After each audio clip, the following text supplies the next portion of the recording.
Olá, hoje nós vamos falar sobre um aspecto das drogas usadas para o emagrecimento. Nós nunca tivemos medicações para isso, né? No passado havia 3 ou 4 drogas aí, mas cheias de efeitos colaterais, e eram todas elas dirigidas à redução do apetite. Você perdia a fome quando tomava, mas ninguém conseguia tomar por muito tempo. Como é que os médicos tratavam a obesidade? Com aquela famosa frase, tem que aumentar a atividade física e fazer uma dieta saudável. Coisa que todo mundo sabe, mas é muito difícil de fazer na prática. Uns 40 anos atrás, mais ou menos, começaram a estudar um lagarto que vive nos desertos do México ou no sudoeste dos Estados Unidos. É um lagarto preto bonito, com umas manchas alaranjadas pelo corpo. E é um lagarto venenoso. E começaram a estudar o veneno desse lagarto. Isso virou uma linha de pesquisa para tentar identificar as substâncias existentes nesse veneno. Uma dessas substâncias, dos princípios ativos que havia no veneno, controlava a glicemia, o açúcar no sangue do lagarto, por muito tempo, inclusive quando faltavam alimentos. Nesse estudo, foi encontrada uma molécula que era muito parecida com o GLP-1. O GLP-1 é um receptor que age em muitas células do organismo, mas ele tem um papel muito importante no controle da glicemia no sangue. Só que a ação desse GLP-1 é muito rápida. Ele age e desaparece. E aí essa substância virou um medicamento. Aliás, virou 2 medicamentos que começaram a ser usados no tratamento do diabetes do tipo 2. Esses medicamentos tinham inconveniente de exigir 2 injeções diárias. Tem que tomar uma injeção a cada 12 horas. E aí os laboratórios começaram a correr atrás dessa molécula e modificá-la para tentar aumentar a vida dela. Por quê? As pessoas que tomavam perdiam peso. E assim foram descobertos os medicamentos mais usados hoje, que foram um grande avanço. Pela primeira vez na história da medicina, nós temos drogas que realmente fazem perder peso. Só que nada é de graça, não é? Você perde peso e o que nós conseguimos demonstrar no decorrer desse tempo foi que, além de perder gordura, nós perdemos o que a gente chama de massa magra, entre eles os músculos. E esse é um problema sério, especialmente naqueles que têm grandes perdas de peso. Nós vamos falar sobre esse aspecto das assim chamadas canetas emagrecedoras. E para isso nós trouxemos a doutora Luciana Haddad, que é médica, trabalha no Hospital das Clínicas da Faculdade de Medicina da Universidade de São Paulo. E a Luciana tem uma característica especial. Ela é corredora, maratonista, praticamente profissional, né? Longe disso, mas eu sou apaixonada pela corrida, como o senhor também. E todos os corredores em geral são, né? Essa conversa que nós vamos ter com a doutora Luciana tem o apoio da Smart Fit.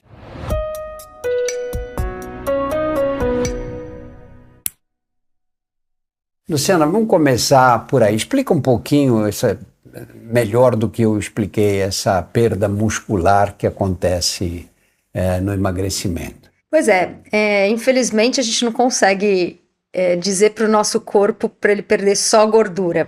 Quando a gente entra num processo de perda de peso, que pode ser por uma dieta, pode ser por uma doença ou pelo uso de um medicamento, ou até uma cirurgia bariátrica, o nosso corpo perde diferentes formas de reservas energéticas. A primeira é o glicogênio muscular, que tem uma capacidade de armazenamento de energia pequeno, então em poucas horas ele já se esgota. Depois a gente tem a reserva de gordura, que é, em geral, o maior depositório de energia do nosso corpo, mas a gente tem também os nossos músculos. E o corpo acaba perdendo proporcionalmente mais gordura, mas ele perde sempre músculo, massa magra, junto, quando a gente tem um déficit calórico. Dependendo do modelo de emagrecimento, que envolve tanto o tipo de estímulo, a duração, você pode perder uma proporção maior ou menor de massa magra, mas ela sempre perde. Mesmo nas dietas de longa duração, com acompanhamento nutricional, com exercício físico, uma porcentagem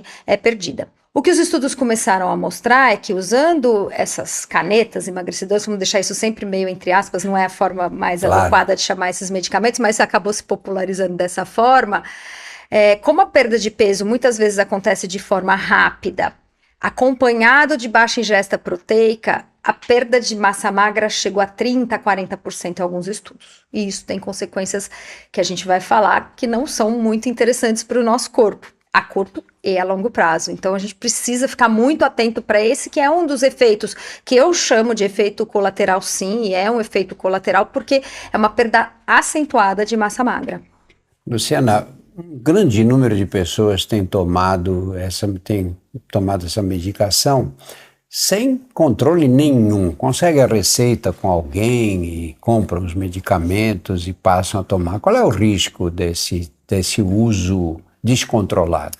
Pois é, o fato delas terem se popularizado, e acho que muito da popularidade é em virtude da boa ação, né? De fato, como o senhor disse, é finalmente algo que funciona com efeitos adversos relativamente controlados em relação aos outros medicamentos que existiam previamente para emagrecimento. Então, é fruto do sucesso mesmo dessas medicações. Essa popularização fez com que as pessoas começassem a usar sem acompanhamento médico, sem uma orientação nutricional e sem indicação, inclusive.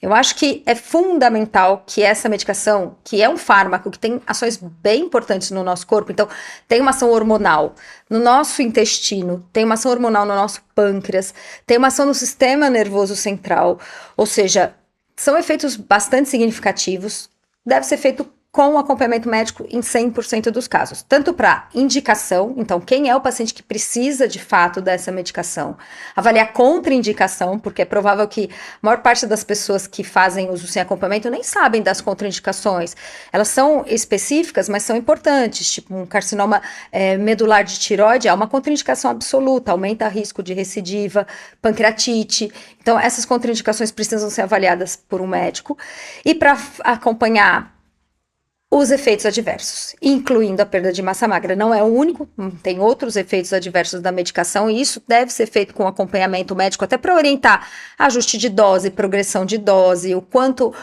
o paciente deve perder de peso ao longo do tempo. Isso com acompanhamento é feito de um jeito muito, muito mais interessante do que o uso indiscriminado. Explica o mecanismo de ação desses medicamentos, que a pessoa que sente é que perdeu a fome, né? Consegue comer muito pouco. Como é que ele consegue esse resultado final? Então, é muito interessante a ação dessas incretinas. Hoje até é interessante que as pessoas estão ouvindo esse termo e já até sabem do que se trata, porque as primeiras moléculas eram análogos do GLP-1. Que é uma incretina. O que é incretina? É um hormônio que é produzido no nosso intestino quando a gente se alimenta. Existem várias, não é a única. A segunda classe que depois surgiu, que é a tirzepatida, ela já atua em duas incretinas, então GLP-1 e GIP. E a gente já tem um estudo fase 3 de uma outra molécula que vai atuar em 3 incretinas.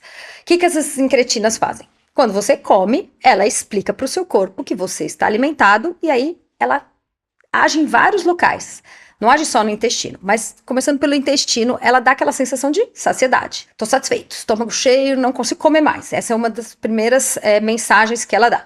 Ela age no pâncreas, liberando insulina. A gente precisa de insulina quando a gente tem açúcar no sangue para levar esse açúcar para o músculo, para as células do nosso corpo, para o nosso cérebro, para que a gente use essa energia da forma apropriada. E aí controla a glicemia. O açúcar que sai do sangue vai para o músculo, diminui a glicemia. Então, o primeiro uso, inclusive, foi para o diabetes tipo 2. Mas ela tem uma ação que é muito interessante no nosso sistema nervoso central, lá no hipotálamo, onde fica o centro de controle da fome. E é ali que ela diminui essa sensação de fome. Eu gosto de uma explicação que eu ouvi de alguns endocrinologistas, que é como se ela baixasse o volume da fome. Se a pessoa tinha um volume de 8, 9, o volume vai ficar sempre mais baixo. 2, 3, 4, depende um pouco da dose e da individualidade. O fato é que as pessoas diminuem aquele pensamento na comida, aquela vontade de comer. A ansiedade que a fome dá. E tem gente que fala que é libertador, porque quem luta contra a obesidade, que é uma doença crônica há muitos anos, e tá sempre assim, controlando a fome, né? Força de vontade, não pode, controla, diminui. Com essas medicações, isso some, desaparece. E muita gente refere, inclusive, que esquece de comer.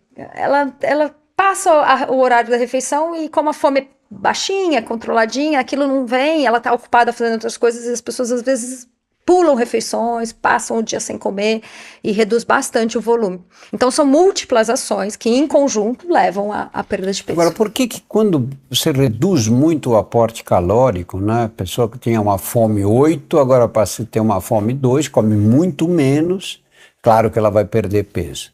Mas por que perde a gordura e o músculo também? Exatamente porque o nosso corpo acaba não escolhendo a fonte de energia que ele vai utilizar para manter suas atividades. Então a gente sabe que durante uma jornada, um dia de 24 horas, a gente tem diversas necessidades energéticas. A mais natural que todo ser humano vai ter, mesmo se ele passar o dia todo deitado, é a taxa metabólica basal, que é a quantidade de energia que o nosso corpo precisa para viver. Então, mesmo um paciente... Viver em ponto morto. Em ponto morto, sem nenhuma contração muscular.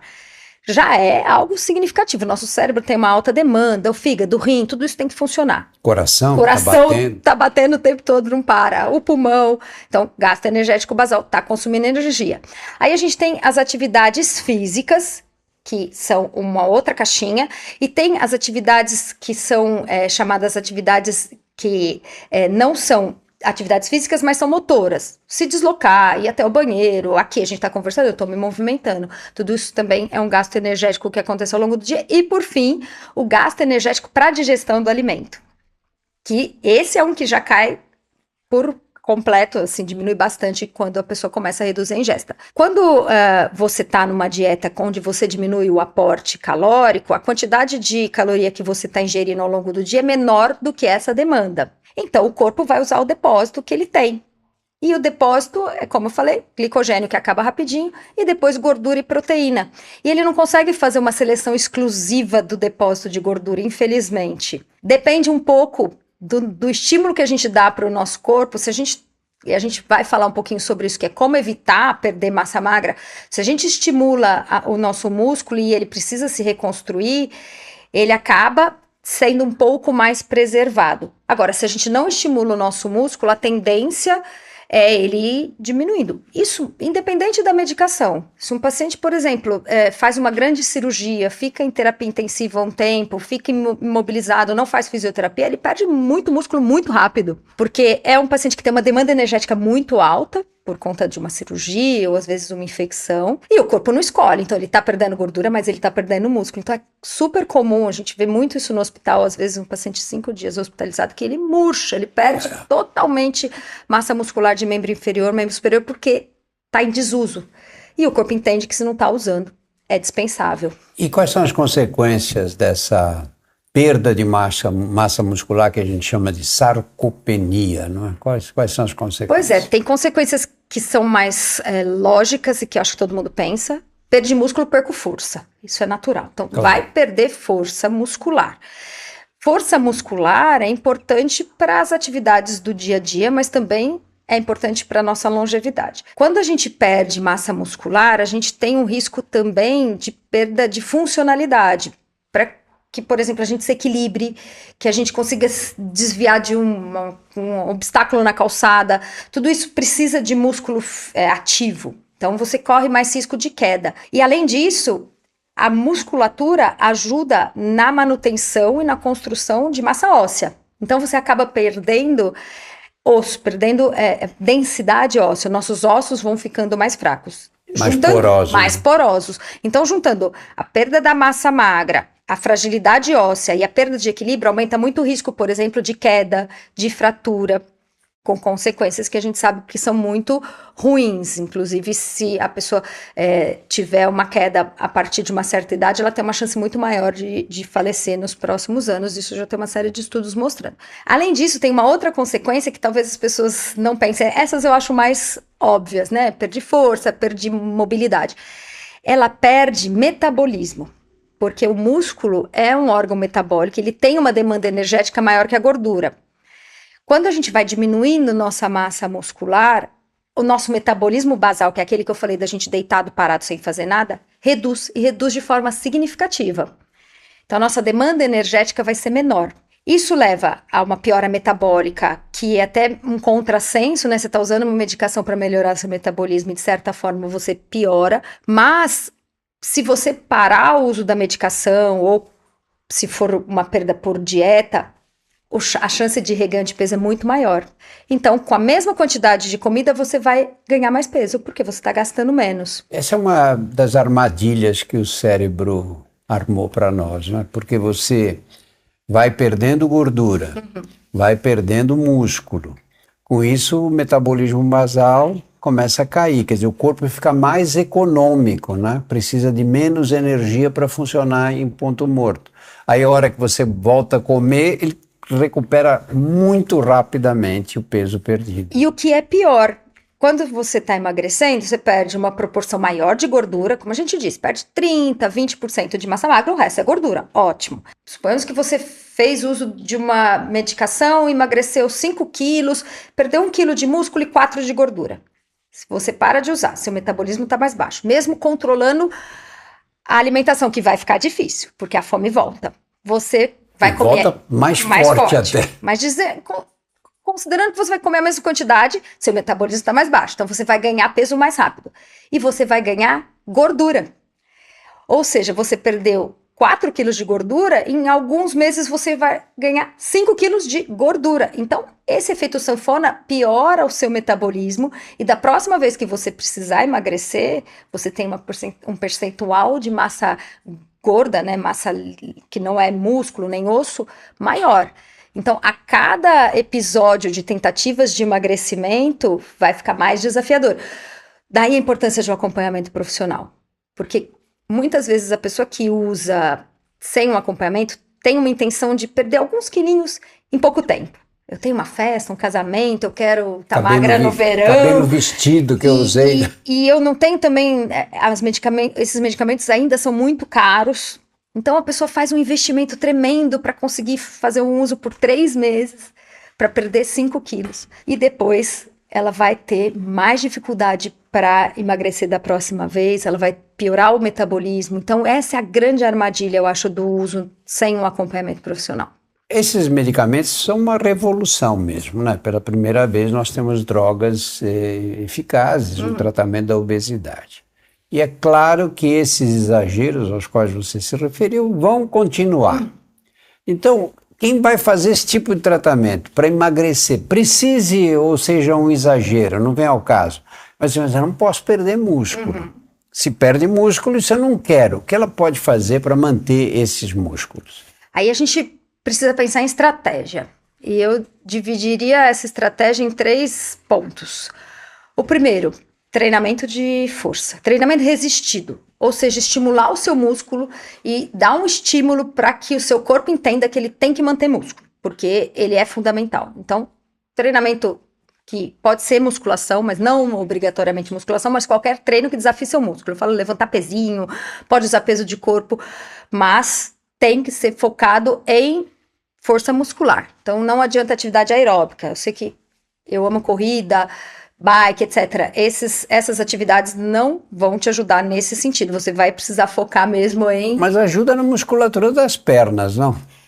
Ajuda se você fizer um estímulo que não aumente a necessidade de reconstrução muscular, mas sim de ganho muscular. Essa é a grande armadilha dos esportes de endurance, porque você estimula sim a musculatura, mas se você fizer só esse tipo de atividade, é possível manter massa no limite. Mas muitas vezes para esse paciente, se ele corre, ele pode até conservar a musculatura específica de membro inferior, mas ele vai perder membro superior, core, costas, porque a demanda energética vai aumentar e ele não está dando estímulo para o corpo todo. Então, ele acaba tendo uma sarcopenia meio segmentar, mas ele perde. Isso é muito evidente em ciclista, até ciclista profissional, que tem uma perna bem forte, bem musculosa e muitas vezes um braço bem fininho. Para eles, isso até é importante para o ciclista profissional, porque ele acaba tendo um peso controlado, mas não é o que a gente quer para uma pessoa que está buscando o emagrecimento saudável. Então, para manter massa muscular, é interessante sim o treino resistido específico. Então, essa é a primeira estratégia. A segunda é a ingesta proteica. Considerando que você reduziu toda a sua alimentação, você vai reduzir, talvez proporcionalmente tudo, ou às vezes até reduz mais a proteína, a fibra e mantém o carboidrato porque ele é um pouco mais palatável, e isso também é uma grande armadilha. Então tem que ficar mais atento a consumir a proteína, porque fica difícil fornecer a quantidade necessária de proteína que o corpo precisa para manter o músculo. Então, você tem que dar esse substrato sempre. Então, algumas estratégias: começar a alimentação com a proteína, ser o primeiro item a liquidar ali no prato, pensar em talvez suplementar, se for o caso, com acompanhamento, porque a necessidade proteica é fundamental para manter músculo. E o terceiro é tentar não perder peso muito rápido, porque a perda rápida, ela inevitavelmente leva junto o seu músculo. Então, essa perda mais lenta faz com que você consiga manter o músculo fazendo musculação, comendo proteína, deixa o metabolismo ainda bastante ativo e a chance de reganho é muito menor. Então, mas isso tem uma armadilha aí também, né? Porque a pessoa está tomando a medicação, está fazendo uma injeção semanal, e aí ela está perdendo peso, mas está muito devagar. Ela diz, eu estou aqui 2, 3 meses, perdi 1 quilo, 1,5 quilo, fulana de tal perdeu 5 quilos, e aí aumenta a dose. Está errado isso, né?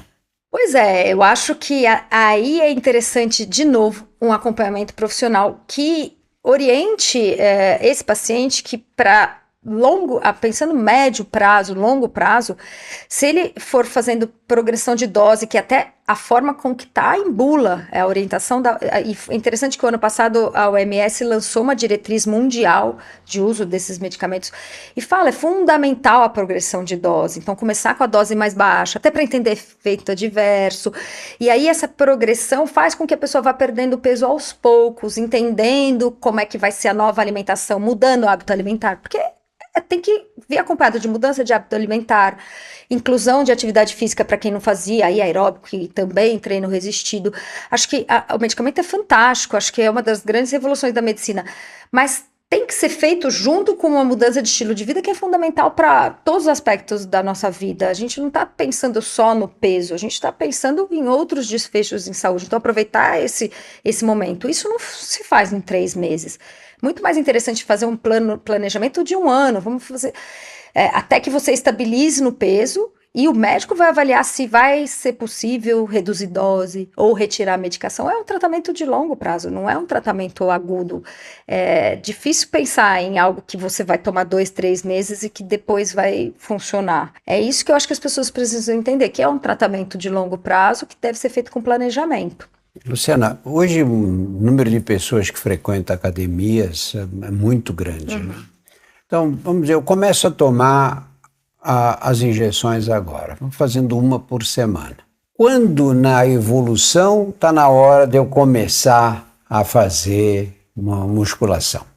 Antes de começar, eu diria que, inclusive, é uma das indicações da medicação, isso da diretriz da OMS, dos grandes estudos, que ela seja indicada quando só para obesidade, porque a gente tem a indicação para diabetes, temos a indicação para obesidade e tem a indicação para obesidade com comorbidade, que pode ser diabetes, doença coronariana, né, doença do coração, doença renal, gordura no fígado. Para todas essas indicações, mas principalmente quando é obesidade puramente, ela deveria ser indicada quando houve falha da tentativa de mudança de hábito de vida. E aí, mudança de hábito envolve atividade física. Então, esse paciente já deveria ter tentado uma estratégia de mudança alimentar com atividade física. A gente sabe que é muito desafiador. E isso era o que vinha sendo feito, né, nas últimas décadas, dessas tentativas todas. Desde os tempos de Hipócrates. Exato. Né? É muito desafiador. Mas esse paciente tem que ser orientado porque ele tem que fazer atividade física. Isso para a vida. Então, eu diria que se ele não começou, é a primeira consulta e o médico já acha que ele tem uma indicação, então tem um IMC alto, está dentro do protocolo, tem indicação da medicação, ele já começa junto à atividade física. Com que frequência, hein? Quantas vezes por semana tem que fazer? Então, aí a gente precisa avaliar uma série de questões. Idade, experiência prévia, se ele tem alguma contraindicação ou não. Sempre interessante, se a pessoa nunca praticou nada, que ela tenha um acompanhamento de um educador físico, se ela tiver dor, algum desconforto, até um fisioterapeuta. Mas, vamos falar uma coisa mais geral para alguém que não tenha nenhuma contraindicação. É ideal que comece pelo menos 2 vezes por semana. Precisa musculação clássica, aparelho? Não. Ainda mais para quem está começando, pouco estímulo já vai ser um grande estímulo. Então, um pezinho em casa, um elástico, porque a gente precisa desafiar o nosso músculo. Mas para quem nunca fez nada, às vezes 1 quilinho já vai ser desafiador. Isso depende muito, por isso que eu falo, depende da experiência da pessoa, do que ela já fez, do que ela não fez. Mas idealmente, então, pelo menos 2 vezes por semana, envolvendo os grandes grupos musculares, porque a gente sabe que grandes grupos musculares é que vão construir ou manter mais massa, manter esse estímulo metabólico. Então, ao invés de fazer só um exercício para o bíceps, faz um agachamento que vai envolver quadril, perna, panturrilha, você otimiza muito mais seu treino, faz uma flexão, então exercícios que usam costas e usam peitoral, esses exercícios são mais efetivos para manter massa e manter força, e são mais, otimiza o tempo de quem não tem muito tempo, e hoje ninguém tem muito tempo, né? Então, fazer exercício multiarticular, o treino que a gente chama de corpo inteiro, pelo menos 2 vezes por semana. E aí tem muita importância o preparador físico, né? Exato, eu acho que nem todo mundo, infelizmente, tem acesso, mas seria o ideal que, pelo menos no começo, para a pessoa entender a execução do movimento, para ela não se machucar, para quem não está habituado e nunca fez um exercício, essa construção que eu falo que é neuromotora, né?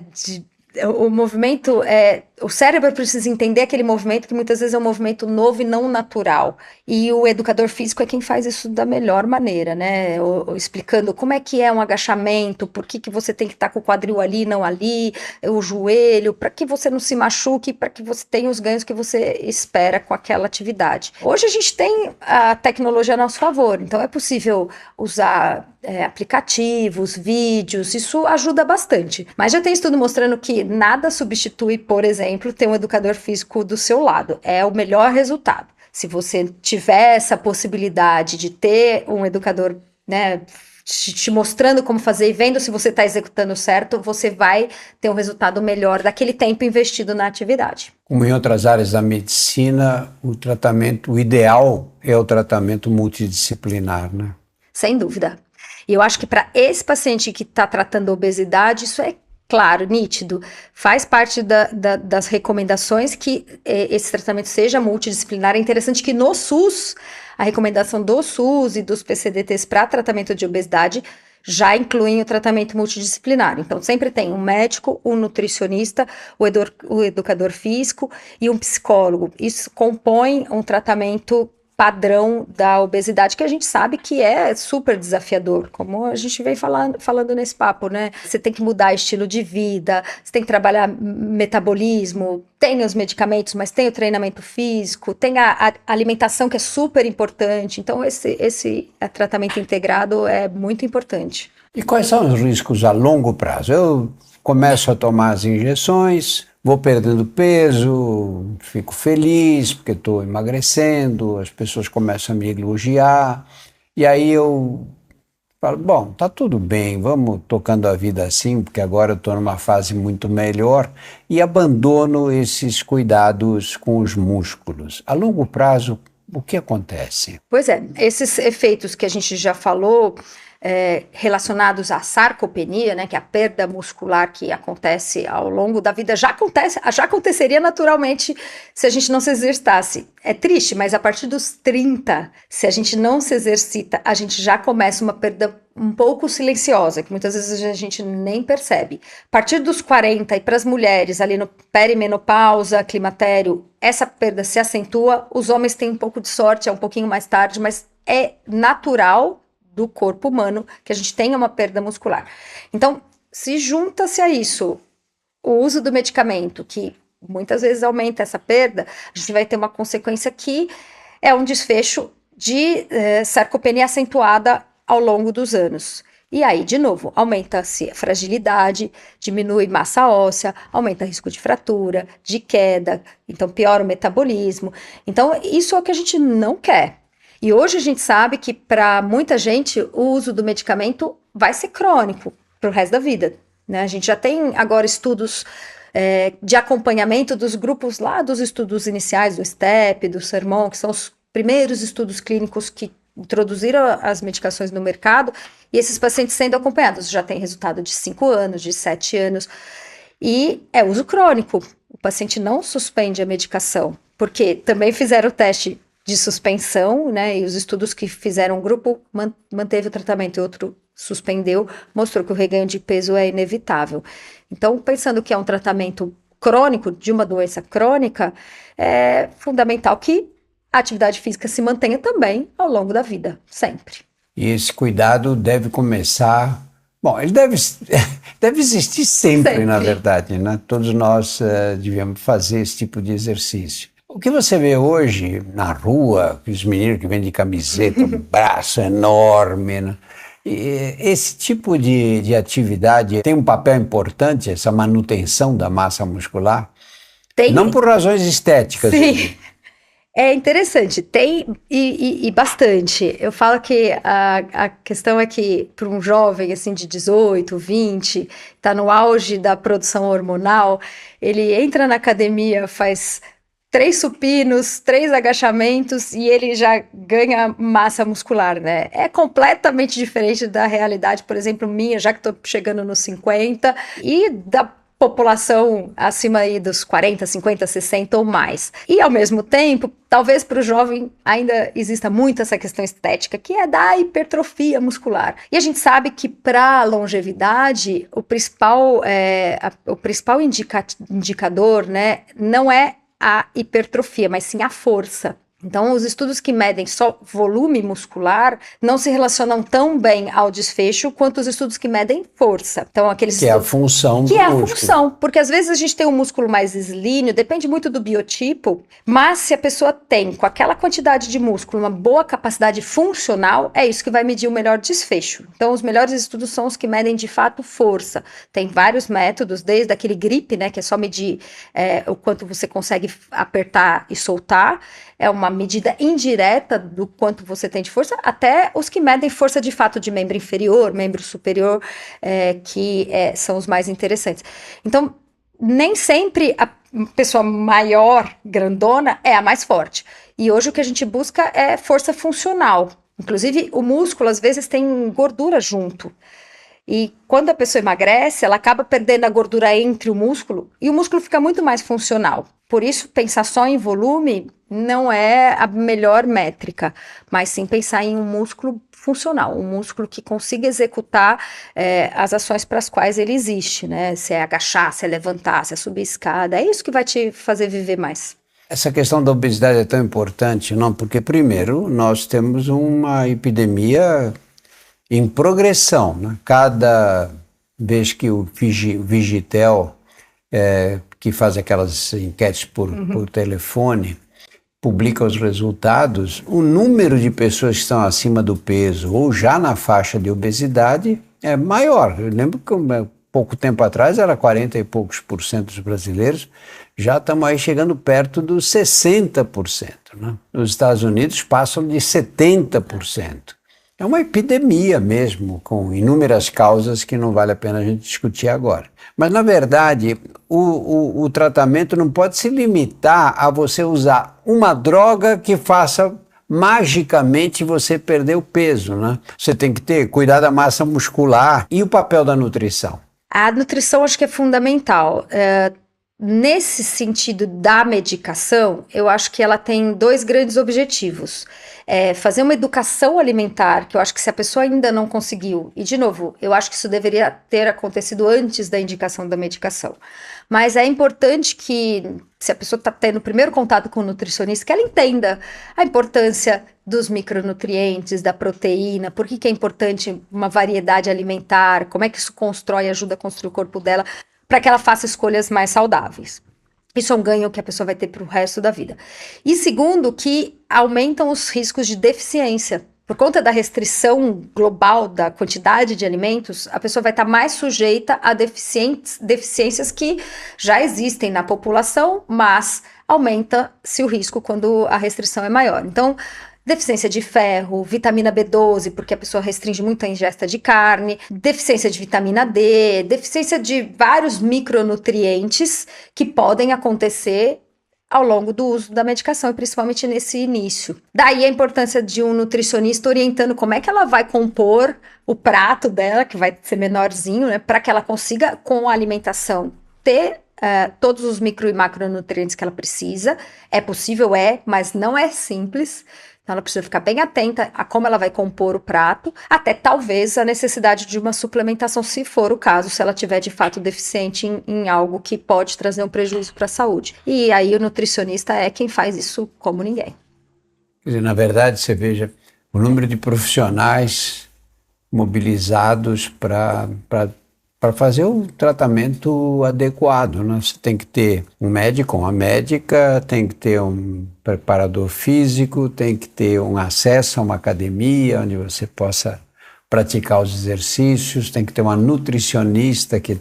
Embora esses profissionais não precisam estar trabalhando o tempo inteiro, né? Eu acho que as pessoas vão se educando. Isso é interessante, porque quando talvez ela tenha o primeiro contato, tudo é muito novo, mas é possível hoje, a gente tem muita informação de qualidade também, até gratuita, disponível. Então, se tem um bom profissional que faz esse acompanhamento e uma boa orientação, e um indivíduo disposto a aprender, em algum tempo, de fato, o acompanhamento vai ficar muito pontual, é checar um exame quando necessário, e o indivíduo vai saber, de fato, como compor o prato, fazer boas escolhas. Eu acho que esse processo é o mais interessante.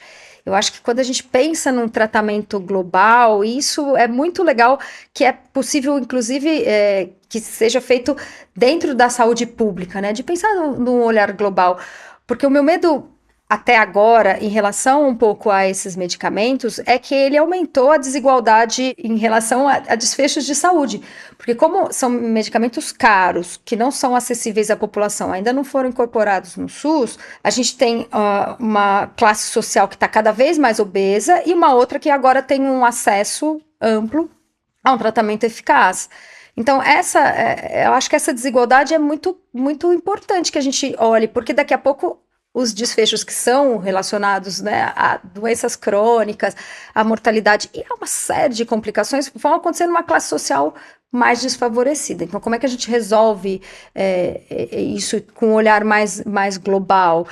É uma discussão complexa, Mas né? se você analisar a história das epidemias de um modo geral, e a obesidade não tem dúvida que tem características epidêmicas hoje, sempre foi assim, não é? A doença chega primeiro naqueles das classes sociais mais privilegiadas, que são os que viajam, os que adquirem o vírus ou bactérias e trazem para a comunidade. E à medida que ela se espalha, ela se dirige às classes sociais mais desfavorecidas, né? E a obesidade não é muito diferente hoje, né? Você olha isso, vê os bairros mais ricos da cidade, o número de pessoas obesas, e vê na periferia um número muito mais alto, né? E nos bairros mais privilegiados, tá cheio de parque, pessoas fazendo atividade física, as pessoas têm, obviamente, acesso maior a academias, a profissionais de saúde, nutricionistas. Então, a gente precisa trabalhar a saúde pública pensando em oferecer locais apropriados para que as pessoas pratiquem esporte, para que as pessoas treinem, acesso à alimentação adequada. Isso deveria ser uma forma de democratizar o acesso a um metabolismo mais saudável, né? Enquanto talvez a gente não consiga ofertar esses medicamentos para a população, que eu acho que isso vai acontecer em algum momento na saúde pública, porque eles têm uma efetividade muito alta. Até o ano passado já houve uma submissão à Conitec, né, que é o órgão que regula o que o SUS vai ofertar ou não à população.